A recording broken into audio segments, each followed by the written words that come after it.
Welcome back to the Alien Spaceship Talk Show podcast. And in case you're just joining us, you're listening to the Alien Spaceship Talk Show podcast with Emmy, Hikins, and Trevor.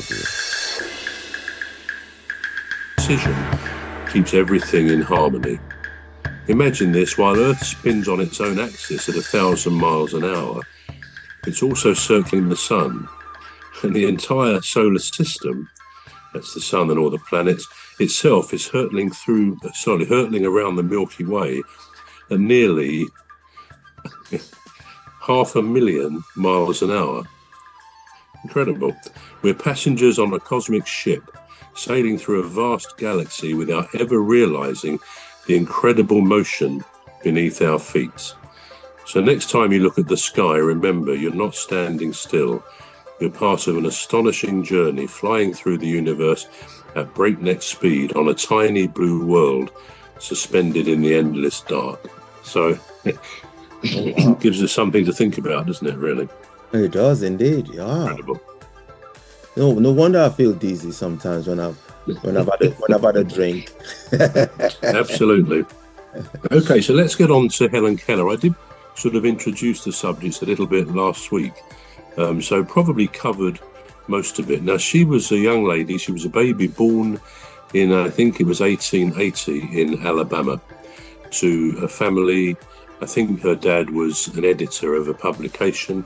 They had a homestead, like a ranch, and she had two sisters and two brothers from her dad's previous marriage.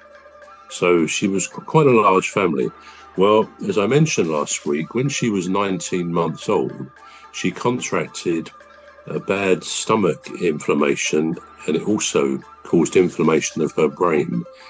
Very, very bad illness, and many children who contracted that used to die. It was a low percentage of people who survived it. But she did survive, but with the awful consequences that she lost her sight and she lost her hearing, and very soon after she became mute. So she was dumb as well. She couldn't speak, blind, deaf and dumb at the age of 19 months. Well, we can only imagine, or we try to imagine, what it must be like, what she would have gone through as a little girl at that time, barely learned to speak anyway before that happened.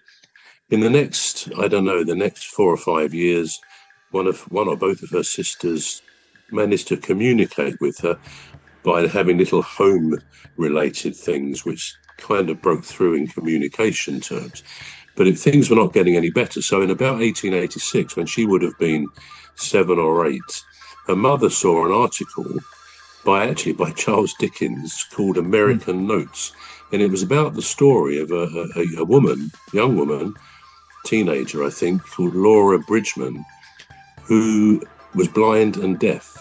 And she had a successful education, as outlined in this story by Charles Dickens, of all people. So Helen's mother, contacted the publishers, etc. She in turn was referred to, I think, the Perkins Institute for the Blind, something like that.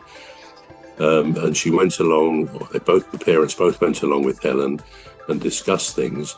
They suggested she contacted another outlet in Baltimore, and there was a connection there with, of all people, Alexander Graham Bell, who actually features strangely in one of my songs, because Alexander Graham Bell, the man who invented the telephone, of course. Anyway, he then put them in touch with somebody at the school, which was related to this Laura Bridgman.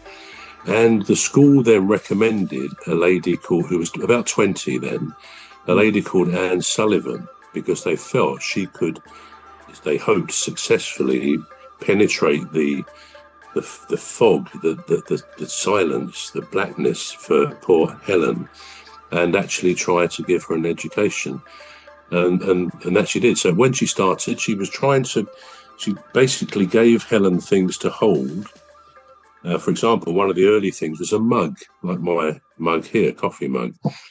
And she tried to then, with her fingers on Helen's hand, tried to spell mug, to give her different letters. It's difficult to explain how she did that, but obviously she decided on this way, which had been used on the previous young lady, Laura Bridgman. And at first, Helen got dreadfully upset, and she actually broke the mug in anger at one stage.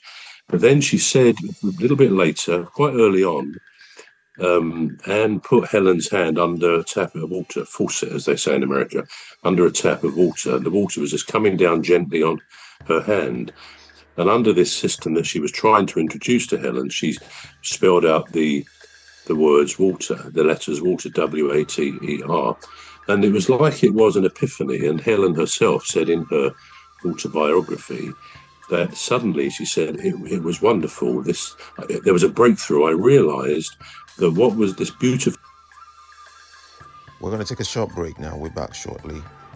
You've been listening to the Alien Spaceship Talk Show with Trevor and Emmy Hikins. The Alien Spaceship Talk Show podcast is looking for sponsors. If you're a company out there looking to spread the word about the products and services you provide, please get in touch with Deepstuff Radio Podcast on info@deepstuffrecords.com, or to use the contact form on our website to contact us, please visit radio.deepstuffrecords.com. Also, if you're looking to get involved on the Alien Spaceship Talk Show podcast, reach out via our Deepstuff Radio Facebook page. Thank you.